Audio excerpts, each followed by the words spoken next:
Postmortem depression यानी कि delivery के बाद होने वाली उदासी। अल्लाह ताला की सबसे बड़ी नेमत घर आई है। अल्लाह ताला ने खुशी से नवाजा है, लेकिन उस नेमत को लाने वाला वसीला उसकी माँ परेशानी का शिकार है, उदास है, कभी रोना आ रहा है और कभी सिचुएशन समझ नहीं आ रही। क्या कभी आपने भी ये सिचुएशन फेस की है या आपके इर्द गिर्द किसी ने, जिसे हम कहते हैं पोस्टमार्टम डिप्रेशन या पोस्टनेटल डिप्रेशन, यानी कि डिलीवरी के बाद होने वाली उदासी और इससे मिलती जुलती कैफियत। अगर तो आप भी इस मसले का शिकार हैं तो ये आज की वीडियो बिल्कुल आपके लिए है। आज हम इसकी 3 टाइप्स के ऊपर डिटेल में बात करेंगे, इसकी वजूहात के बारे में बात करेंगे और इसके इलाज के बारे में। ख़ास तौर पे डाइट, कौन सी डाइट ऐसी है जो इसके इलाज में मुआवन साबित हो सकती है, जो प्रेगनेंसी ख़त्म होने के बाद, डिलीवरी के बाद लेना बहुत मुआवन साबित हो सकता है और आपको इस बारे में इंफॉर्मेशन होना बहुत ज़रूरी है। इस वीडियो को लास्ट तक लाजमी देखिएगा ताकि आप ये तमाम इन्फॉर्मेशन गेन कर सकें और अगर आप भी इस मसले का शिकार हैं तो इस नॉलेज के थ्रू आपकी हेल्प हो सके। अस्सलाम वालेकुम, मेरा नाम डॉक्टर ज़हरा वसी है और आज हम पोस्टमार्टम डिप्रेशन या पोस्टनेटल डिप्रेशन यानी कि डिलीवरी के बाद होने वाले डिप्रेशन के बारे में बात करेंगे, जैसा कि अभी हमने जिक्र किया। अच्छा, सबसे पहली बात यह है कि पोस्टमार्टम डिप्रेशन होता क्यों है। सबसे पहले हम बात करेंगे इसकी वजूहात पे, फिर इसकी टाइप्स पे और फिर इसके इलाज पे। हम वीडियो को 3 हिस्सों में डिवाइड करते हैं और आज इसके बारे में हम डिटेल से बात करते हैं। सबसे पहली चीज़, वजह, पोस्टमार्टम डिप्रेशन होता क्यों है। जब एक माँ 9 महीने प्रेगनेंसी के प्रोसेस से गुजरती है तो उसके जिस्म में बहुत सारी चेंजेस आती हैं। सबसे बड़ी बात यह है कि पहले वो एक मुकम्मल वजूद है और अल्लाह ताला ने अब उसे इस नेमत से नवाजा है कि वो एक जनरेशन को बढ़ाने के प्रोसेस से गुजरी है और उसके अंदर एक नया बच्चा उसने जन्म लिया है और बिल्कुल वो एक उसकी लाइफ चेंज हो गई है। वो एक नए फेज ऑफ लाइफ में एंटर हुई है और अब वो अपनी ज़रूरियात के साथ साथ अपने बच्चे की ज़रूरियात को भी पूरा कर रही है। और इसमें बहुत सारी ऐसी चेंजेस हैं जो बज़ाहिर हमें बाहर से नज़र आती हैं, जैसे बॉडीली चेंजेस हैं, वेट गेन है। इसके बारे में हमने एंटीनेटल जो एंटीपार्टम डिप्रेशन है बहुत डिटेल में बात की है, उसका भी लिंक आपको नज़र आ रहा है, आप देख सकते हैं।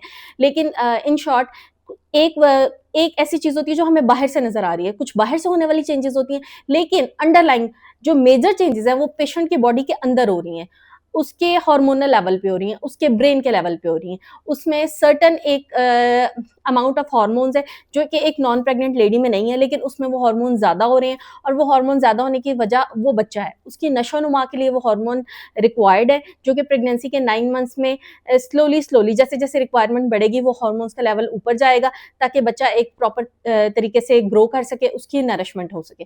अब 9 मंथ्स पहले वो इस सारे फेज को बियर करती है कि वो एक नॉन प्रेग्नेंट स्टेट से प्रेग्नेंट स्टेट में जाती है और वो तमाम हार्मोनल चेंजेस को वो औरत बियर करती है। अब 9 मंथ्स के एंड पे वो हार्मोनल चेंजेस अपनी पीक पे आ चुकी हैं, एक वजह ये है। दूसरी वजह ये है कि 9 मंथ्स में एक औरत की एक्सपेक्टेशंस भी होती हैं, वो अपनी फैमिली से, अपने स्पाउस से, अपने हस्बैंड से, अपने घर वालों से वो एक्सपेक्ट करती है कि वो इतना सेक्रीफाइस करके उनको एक खुशी देने जा रही है तो उसका ख्याल रखा जाए, उसे तवज्जो दी जाए और उसे एक प्रोटोकॉल मिले। तो एक इसका एलिमेंट है bodily physical changes and hormonal changes और दूसरा इसका एस्पेक्ट है एक्सपेक्टेशंस, मेंटल चेंजेस। तो ये दोनों 9 मंथ्स के एंड पे बिल्कुल ये चीज़ें पीक पे चली जाती हैं। अब 9 मंथ्स मुकम्मल हो गए, डिलीवरी का टाइम आ गया। अब पेशेंट डिलीवर होती है। डिलीवर होने के बाद जो हार्मोन्स हमारे पास इस लेवल पे थे, सडनली वो हमारे पास बिल्कुल फॉल डाउन कर जाते हैं। वो जैसे ही बच्चा डिलीवर होता है, बच्चे की आवल निकलती है, प्लेसेंटा जो कि हार्मोन्स का बेसिक सोर्स है, वो निकलता है, तो बिल्कुल एक इस लेवल से लेके हार्मोन्स बिल्कुल इस लेवल पे आ जाते हैं। तो एक सडन एक फॉल आता है हार्मोन्स में।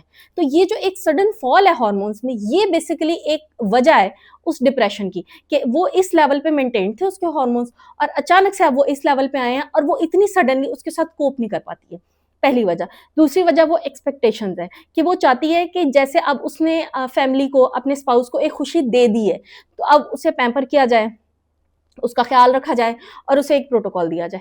तो इसमें जो फैमिली सपोर्ट का एलिमेंट है उसे हम ट्रीटमेंट में डिस्कस करेंगे। अब जो हार्मोन्स का एलिमेंट है उसको सेटल डाउन होने में ऑलमोस्ट 2 वीक्स लगते हैं, यानी कि 10 से 14 दिन तक का टाइम लग जाता है कि जो एक हार्मोनल लेवल आप में फॉल हुआ है उसको आपकी बॉडी जब उसके साथ एडजस्ट करती है।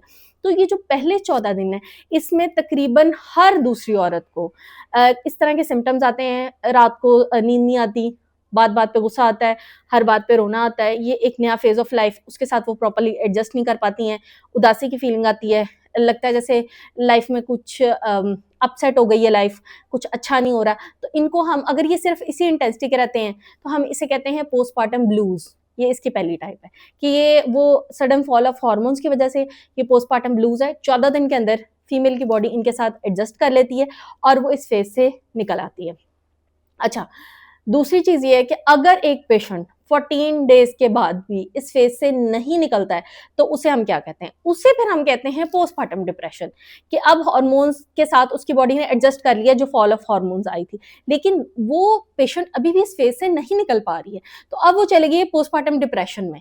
और पोस्टपार्टम डिप्रेशन में जाने की सबसे बड़ी वजह यह है कि उसकी वो जो एक्सपेक्टेशंस थी बेसिकली वो पूरी नहीं होती, जैसे वो प्रोटोकॉल चाह रही थी, या वो चाह रही थी कि उसे पैम्पर किया जाए या उसका ख्याल रखा जाए, या फिजिकली वो इतना एग्जर्ट हो गई है। बच्चा न्यूबॉर्न की मोस्टली रूटीन है, वो रात को जागता है, दिन को सोता है, अगर उसके पहले भी बच्चे हैं वो उनको भी देख रही है, नए बच्चे को भी देख रही है, फैमिली वालों की भी एक्सपेक्टेशंस हैं, सब आ रहे हैं जा रहे हैं और वो सबके साथ कोप नहीं कर पा रही है। तो इसकी वजह से अब वो जो ब्लूज थे वो खत्म हो गए, लेकिन वो डिप्रेशन में कन्वर्ट हो गया सारा कुछ।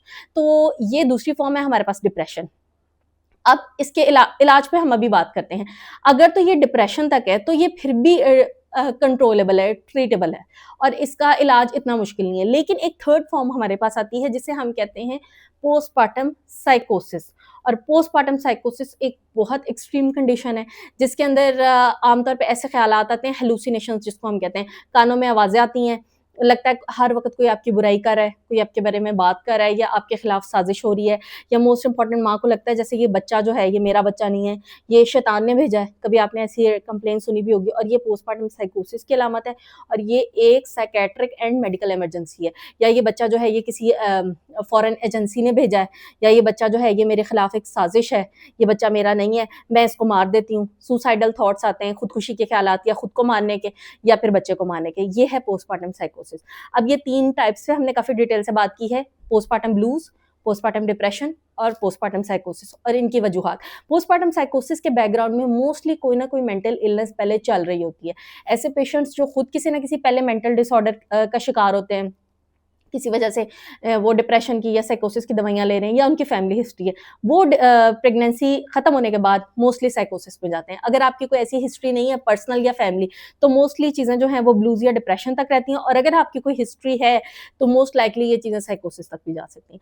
अच्छा, अब ये है वजह और टाइप्स। अब हम बात करते हैं ट्रीटमेंट पे, इसकी ट्रीटमेंट कैसे करनी है। सबसे पहली जो इसकी ट्रीटमेंट है, जो सबसे इंपॉर्टेंट है, सबसे ईजी है और सबसे ज़्यादा अंडररेटेड है, निग्लेक्टेड है, जिसे हम कुछ समझते ही नहीं है, that is family support and husband support, spouse की आपके सपोर्ट। आप इस चीज़ को अंडरस्टैंड करें कि जिस फीमेल ने आपको इतनी बड़ी खुशखबरी दी है वो इस वक्त किस तरह की बॉडीली और साइकोलॉजिकल चेंजेस से गुजर रही है, उसे सपोर्ट की ज़रूरत है। अगर पहले भी उसके बच्चे हैं वो उनको भी देख रही है, इस न्यूबॉर्न को भी देख रही है, उसकी नींद नहीं पूरी हो रही है, वो फिजिकली एग्जर्टेड है, वो उसमें वीकनेस का एलिमेंट है, तो आप काइंडली या तो उसको हेल्प प्रोवाइड करें, आप खुद भी कर सकते हैं, या उसको एक्सटर्नल कोई हेल्प भी आप रख के दे सकते हैं। उस पे से आप कामों का बर्डन कम करें, उसकी जिम्मेदारियां शेयर करें उसके साथ, उसे कुछ टाइम दें अपने लिए, वो शॉवर ले, उठे, खुद को फ्रेश फील करे, रात के कुछ घंटे, मखसूस घंटे जो आप उसको दे सकते हैं, आप उसको दें कि वो अपनी नींद पूरी करे। अगर देखें वो हेल्दी रहेगी तो वो आपके बच्चे को भी हेल्दी रखेगी, और अगर आप इन सारी चीजों को इग्नोर करेंगे तो इसका सबसे बड़ा इफेक्ट आपके बच्चे पे आएगा। तो first treatment is family support, husband support and ये सारी सिचुएशन को अंडरस्टैंड करना। इसे हम सीबीटी भी कहते हैं, cognitive behavioural therapy, family support. और यूरोप के अंदर ये सबसे इसका फुकदान है। यूरोप के ममालिक में family support and family system नहीं है, वहां पर साइकोसिस तक ये केसेस जाते हैं। और आपने अक्सर सुना भी होगा वो खवातीन खुद सुसाइड कर लेती हैं, बच्चों को मार देती हैं या फेंक देती हैं। हमारे यहाँ फिर भी कंपैरेटिवली अल्हम्दुलिल्लाह फैमिली सिस्टम स्ट्रॉन्ग है, तो आप इस चीज़ को अंडरस्टैंड करें। अच्छा, दूसरी चीज़ इसके अंदर क्या है, दूसरी चीज़ इसके अंदर है डाइट। अब डाइट में ऐसी कौन सी चीज़ें हैं जिनके इस्तेमाल से ये सब कुछ कम हो सकता है। उसमें कुछ मैं आपको पॉइंट्स गिन के देती हूँ जिनका आप ख्याल रखें। फर्स्ट ऑफ ऑल है आपका विटामिन डी। अगर आपकी डाइट में विटामिन डी है तो वेल एंड गुड, अगर नहीं है तो आप अपने डॉक्टर से कंसल्ट करें, वो आपको सर्टेनली मेडिसिन देंगे, हम भी अपने पेशेंट्स को देते हैं डिलीवरी के बाद। विटामिन डी का लेवल अगर आपकी डाइट में अच्छा है, ना सिर्फ ये कि वो आपको पोस्टपार्टम डिप्रेशन और साइकोसिस से बचाएगा, बल्कि ये कि वो आपकी बॉडी को एनर्जाइज करेगा, आपके लेवल्स अच्छे रहेंगे एनर्जी के, और आप खुद ब खुद इस सिचुएशन से निकल सकते हैं। सेकेंडली इसके अंदर है हमारे पास विटामिन B12 की अगर आपकी नॉन प्रेग्नेंट स्टेट में भी आपकी बॉडी में डेफिशिएंसी है तो आपको पट्ठों में दर्द, डिप्रेशन, मूड स्विंग्स इस तरह के मसाइल रहते हैं और इस फेज में ये ज़्यादा हो जाते हैं। तो B12 की अगर आपके अंदर कमी है तो आपने लाजमी इस चीज़ को मद्देनजर रखना है और अपनी डाइट में ऐसे सोर्सेज ऐड करने हैं जिनमें B12 हो, जिनमें अंडे सबसे अच्छा सोर्स है। अच्छा, तीसरी चीज़ हमारे पास है इसमें मैग्नीशियम अगर आपकी डाइट में है तो ठीक है, अदरवाइज आप अपने डॉक्टर से कंसल्ट करके इसके सप्लीमेंट्स भी ले सकते हैं। और चौथी चीज़ है हमारे पास ओमेगा 3 फैटी एसिड्स और गुड फैट्स। ये मोस्टली हमारे पास ये नट्स में होते हैं, मछली में होते हैं अगर तो सर्दियों का सीजन हो, वरना ड्राई फ्रूट में होते हैं हमारे पास, और अंडों में होते हैं हेल्दी फैट्स। तो ये सारी चीज़ें अगर आप अपनी डाइट के अंदर डालते हैं तो इससे बहुत अच्छा फ़र्क पड़ता है। इसमें मैं आपको एक लास्ट बहुत मज़े की बात बताती हूँ कि हमारे यहाँ एक रिवाज है कि जो घर के बुजुर्ग हैं माएँ, वो एक पंजीरी बना के देते हैं। ये जो पंजीरी है, अब ये साइंटिफिकली प्रूवन है कि इसके अंदर जो चीज़ें होती हैं जैसे देसी घी, वो विटामिन डी का सोर्स है, नट्स जैसे मैंने अभी बात की, और सीड्स, ये आपके अंदर बाकी सारे माइक्रो न्यूट्रिएंट्स का सोर्स है। तो ये जो पंजीरी है आपकी, अगर आप इसे एक कंट्रोल्ड और अच्छे अमाउंट में लेते हैं तो ये आपके लिए बहुत बेनिफिशियल साबित हो सकती है। अपनी डाइट का प्रॉपर ख्याल रखें, अपनी फैमिली सपोर्ट को मेंटेन करें, और अगर इन सारी चीज़ों के बावजूद आपके सिम्टम्स कंट्रोल नहीं हो रहे तो काइंडली इन टाइम अपने डॉक्टर से कंसल्ट करें, क्योंकि जो मेडिसिन है या जो भी मेडिकेशन है वो फिर आपकी कंडीशन के अकॉर्डिंग आपको प्रिस्क्राइब की जाएगी। आई होप कि इन्फॉर्मेशन आपके लिए यूजफुल साबित होगी। हमारे चैनल को लाजमी आप लाइक और सब्सक्राइब कीजिएगा और इसे आगे पास ऑन कीजिएगा ताकि किसी और को भी फायदा हो और ये हम सबके लिए एक सदका जारिया हो। बहुत शुक्रिया।